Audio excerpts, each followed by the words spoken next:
Carteado com K apresenta Crapô. Para jogar Crapô, vamos precisar de 2 baralhos separados e cada jogador ficará com um deles. Desses baralhos, retiramos os coringas. A ordem das cartas começa no As, seguido dos números do 2 ao 10 e as figuras Valete, Dama e Rei. Cada jogador embaralha suas próprias cartas. Depois, cada jogador coloca 4 cartas abertas na mesa, formando uma coluna. As colunas ficam paralelas e aqui no centro serão formadas as 8 sequências das cartas de As ao Rei. Cada jogador também separa 13 cartas do seu baralho. 1, 2, 3, 4, 5, 6, 7, 8, 9, 10, 11, 12. E a 13ª carta ele vira. Esse será seu monte de crapô e vai ficar mais à sua direita. O restante das cartas é chamado de monte de estoque, fica aqui no centro. E a pilha de descarte será criada nessa outra área. Então, esse jogador também, 13 cartas. 1, 2, 3, 4, 5, 6, 7, 9, 10, 11, 12. A 13ª, ele vira. Deixa à sua direita o seu monte de estoque, todas as cartas viradas para baixo. E aqui será a sua área de descarte. Tudo pronto. E vai começar o jogador que virou a carta de menor valor em sua pilha de crapô. No nosso caso, foi o jogador rosa, que virou um 3. O preto virou um 5. Então o rosa começa. Vou explicando as regras durante uma partida exemplo. E o objetivo de cada jogador é eliminar todas as suas cartas. Aqui, nas pilhas laterais, a sequência de cartas deve ser decrescente e de cores alternadas. Por exemplo, em cima desse 10 vermelho tem que vir um 9 preto. Neste 5 preto, um 4 vermelho. Mas as 8 sequências que serão criadas no centro da mesa devem ser com cartas do mesmo naipe e em ordem crescente. As, 2, 3 até chegar no rei. O jogador rosa começa pegando o as de paus e o colocando no centro da mesa, iniciando a sequência do naipe de paus e abrindo uma primeira casa vazia. Em seguida, ele pega a dama de paus e a coloca em cima do rei de ouros. Depois, o valete de ouros em cima da dama de paus, começando assim uma sequência decrescente de cores alternadas. Nessas pilhas laterais, as cartas devem cobrir metade das cartas de baixo, deixando sempre à mostra o seu valor. Note que o 10 de ouros não pode ser colocado sobre o valete, pois ambos são vermelhos, mas se fosse um 10 de paus ou espadas, poderia. O jogador rosa continua jogando e coloca o 6 de ouros sobre o 7 de espadas e depois o 5 de paus sobre os 6 de ouros. Com essa jogada, ele abriu 5 casas vagas. 1, 2, 3, 4, 5. E essas casas serão preenchidas com as cartas da pilha do crapô. Continuando a jogar, o rosa vai pegar agora a carta de cima da sua pilha de crapô e vai colocar em uma posição vaga. Eu vou colocar as cartas centrais aqui tombadas para ficar melhor de visualizar. Depois de pôr a carta, ele abre a próxima do seu crapô. Um as de copas. O as vai iniciar outra sequência aqui no centro da mesa, a sequência agora de copas. Ele abre outra carta do crapô, um 2 de paus. O 2 de paus vai ser colocado em cima desse as.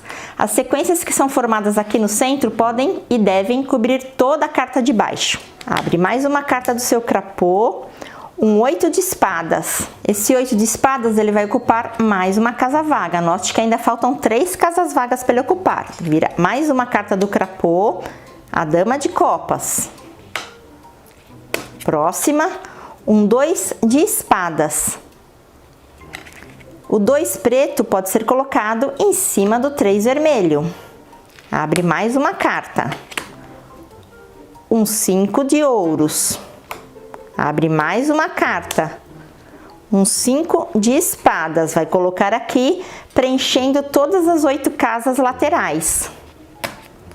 Abre mais uma carta, um rei de espadas. O rei de espadas não tem onde ser colocado aqui, então o jogador não pode mais mexer na sua pilha de crapô. Ele começa agora a mexer na sua pilha de estoque. Ele vira a primeira carta, é um 9 de paus. O 9 preto pode ser colocado sobre o 10 vermelho. Vira mais uma carta. o valete de copas. O valete vermelho não tem onde ser colocado, então o jogador já fez todas as suas movimentações e passa a vez agora para o próximo. O jogador preto não tem muito o que fazer aqui na mesa e também não consegue colocar o seu 5 vermelho, a carta de cima do seu crapô, aqui. Então ele vai direto para a sua pilha de estoque. Vira a primeira carta. É um as de espadas. O as de espadas ele coloca para criar uma sequência de espadas aqui no centro da mesa. Usou a carta, vira outra. Um valete de paus. O valete de paus pode ser colocado sobre a dama de copas. Na outra jogada, ele havia colocado o as de espadas e faltou mover o 2 de espadas. Como ele conseguiu usar a carta do estoque, ele pode abrir outra. Um 2 de copas. O 2 de copas ele põe aqui em cima do as de copas. E o que ele consegue fazer agora? Pegar o 3 de copas e colocar por cima do 2 de copas. Neste momento, o jogador preto verifica a mesa e percebe que consegue juntar duas sequências. Ele pega o 9 de paus e coloca aqui na casa vazia.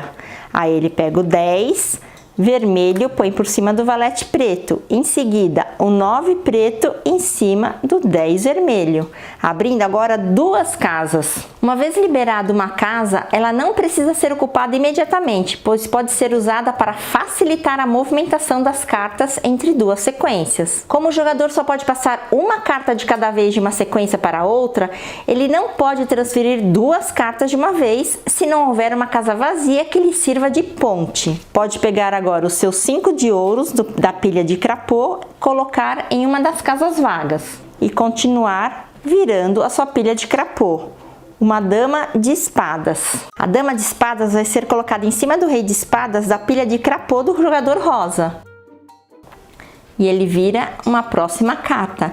Uma dama de copas. Essa dama de copas pode ser colocada em cima do valete da pilha de descarte do jogador rosa. Essas jogadas são possíveis porque no crapô, além do jogador poder se desfazer das cartas nas sequências das colunas laterais ou nas pilhas do centro, ele também pode descarregá-las na pilha do crapô ou na pilha de descarte do adversário, desde que as cartas sejam do mesmo naipe e imediatamente superiores ou imediatamente inferiores a carta de cima dessas pilhas. Então, o rei, a carta inferior foi a dama. Aqui tínhamos o valete, a carta logo acima, a dama. Sempre do mesmo naipe. E essas cartas não precisam deixar a carta de baixo à vista. Aliás, devem ocultá-la completamente. Se por acaso a mesma carta pudesse ser colocada nas duas pilhas de crapô e de descarte, é melhor colocar na de crapô, pois ele só poderá preencher as vagas das colunas laterais com as cartas dessa pilha. As possibilidades de manobra de um jogador são muito mais fáceis quando ele consegue esgotar a sua pilha do crapô, pois feito isso, ele pode então abrir casas com cartas das suas pilhas de estoque e de descarte. Isto é, não havendo mais cartas na pilha do crapô, qualquer carta de qualquer uma das outras pilhas pode ocupar uma casa vazia. O jogo continua, o jogador preto ainda pode ocupar essa casa vazia aqui, então ele vai virar uma carta do crapô, virou um 3 de ouros. Esse 3 de ouros é colocado na casa vazia. Ele vira mais uma carta de crapô. Um 4 de paus, um 4 preto pode ser colocado sobre o 5 vermelho. O 3 de ouros, um 3 vermelho sobre o 4 preto. Abriu um espaço, ele vira uma carta de crapô. O as de ouros, vai começar uma nova pilha central do naipe de ouros, vira mais uma carta. Um 2 de espadas, um 2 preto pode ser colocado em cima desse 3 vermelho.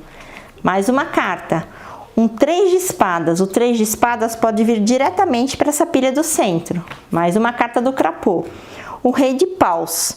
E o jogo prossegue.